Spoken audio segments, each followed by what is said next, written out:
नमस्कार, आप सभी दर्शकों का स्वागत है हमारे इस चैनल में। आज हम मिलने वाले हैं नागपुर समाचार 24 इनके संस्थापक से मिस्टर अमित वांद्रे जी से। तो आइए उनसे थोड़े बात करते हैं। सर, आपका स्वागत है हमारे इस चैनल में। जी धन्यवाद। सर, नागपुर के लोग बहुत कायल है आपके जो आप करते हैं न्यूज। नागपुर ही नहीं, महाराष्ट्र के भी लोग बहुत ही कायल है। मैं देख पाता हूँ आपके इसमें पसंद करते हैं मेरे काम को, उनको बहुत बहुत शुक्रिया। कोशिश करते हैं कि पब्लिक की आवाज बने, क्योंकि आजकल जो पत्रकारिता हो रही है वो पब्लिक की ना होते हुए किसी एक नेता की या फिर किसी पार्टी की हो रही है। तो मैं कोशिश करता हूँ कि भैया सब तो धारे के साथ जा रहे हैं, मराठी में करतात नहीं की प्रवाहाचा सोबत जाणार है। तो वैसे ही है कि प्रवाह के साथ जाने वाले बहुत लोग हैं, तो उसके विरोध में जाने वाला कोई होना चाहिए। तो ऐसे कुछ लोग हैं जो मैं भी देखता हूँ और मैं कोशिश करता हूँ खुद की प्रवाह के विरुद्ध में जाके कुछ काम करूँ। तो आप ये पत्रकारिता करते हैं, तो आपका एजुकेशन और इससे रिलेटेड आप बताएंगे कुछ? जी, पत्रकारिता करते हैं मतलब मेरी पढ़ाई ही मास कम्युनिकेशन में हुई है। मैं पत्रकार पहले से बनना चाहता था। जब से मैंने बीकॉम किया तो मेरे कॉलेज में एक अमोल शिंदे नाम का बंदा था जो पहले आरजे थे और उसके बाद उन्होंने यूसीएन ज्वाइन किया था। तो उनको देख के मैं प्रभावित हुआ। अमोल दादा मेरा रोल मॉडल था उस समय।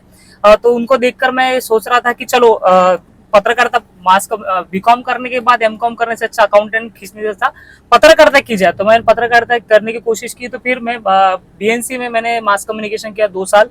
उसके बाद आइडिया थी, प्रेरणा थी और ऑब्वियसली पैशन था पत्रकार बनने का। मेरे बैच में कम से कम 1 से 10 विद्यार्थी थे, उसमें से आज फील्ड पे सिर्फ मैं अकेला ही काम कर रहा हूँ और एक है जो प्रिंट में काम कर रहे हैं। मतलब 110 विद्यार्थियों में से 2 विद्यार्थी जो है आज फील्ड में काम कर रहे हैं। मेरा 2013 में मास कम्युनिकेशन जो है वो कंप्लीट हुआ है। हम देख पाते हैं कि आप सरकार के ऊपर बहुत ही टीका टिप्पणी करते हैं और आज के समय में पत्रकारिता कैसी रहनी चाहिए, इसके बारे में आप थोड़ा बताएंगे सर?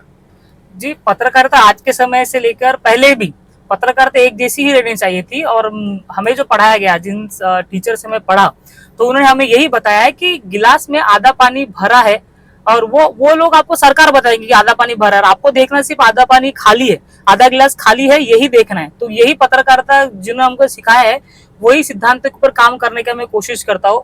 और रही बात आपने जो पूछा कि पत्रकारिता कैसी होनी चाहिए, सरकार कहाँ गलत है ये बताने का काम जो है समाज के बुद्धिजीवियों ने करना चाहिए, समाज के पत्रकारों ने करना चाहिए, कवियों ने करना चाहिए, लेखकों ने करना चाहिए।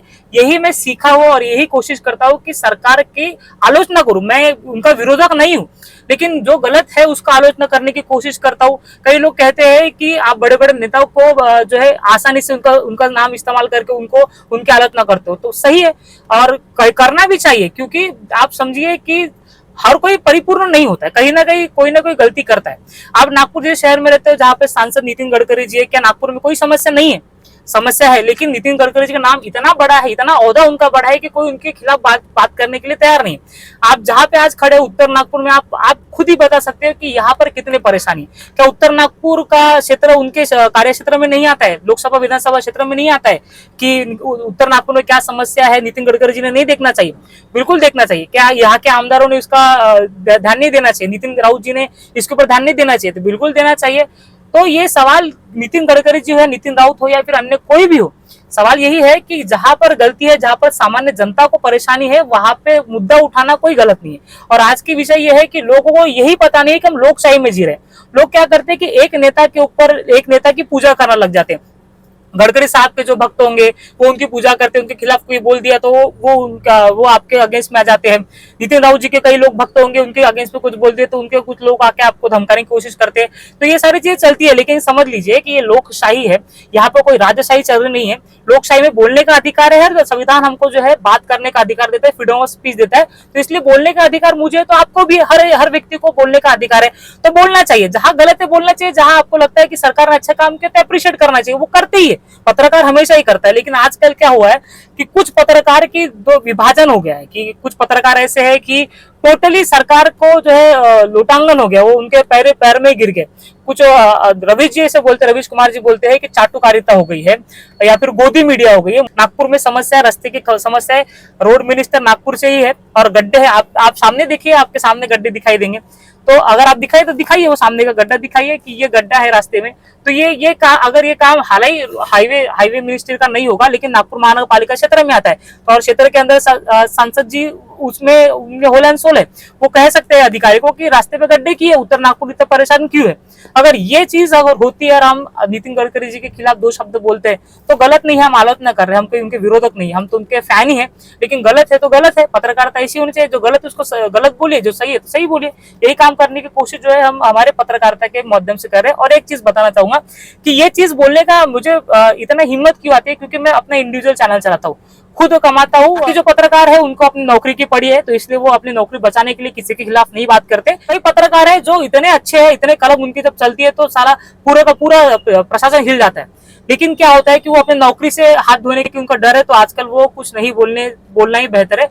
तो मैं उनको भी रिस्पेक्ट करता हूँ, क्योंकि उनके परिवार है। मैं जो इंडिविजुअल काम कर रहे और जो सरकार के खिलाफ बोल रहे हैं, मैं उनका भी रिस्पेक्ट करता हूँ। यही पत्रकारिता है मेरे ख्याल से। आधा गिलास खाली ही देखना पत्रकारिता है, क्योंकि आधा गिलास भरा है तो उनका पीआर दिखा ही रहा है। सर वो तो अच्छा काम कर रहे हैं तो उनका पीआर दिखा रहा है। जहां गलत है उसको तो बताना है। हो सकता है कि हमारे वो प्रयासों से जो आधा गिलास खाली है वो भी भर जाए, यही कोशिश हम करते हैं। तो ये थे नागपुर समाचार 24 के संस्थापक अमित वांद्रे जी। बहुत ही अच्छा बोलते हैं, आप सब मिलके बहुत ही अच्छा लगा। Thank you sir. बहुत बहुत शुक्रिया सर।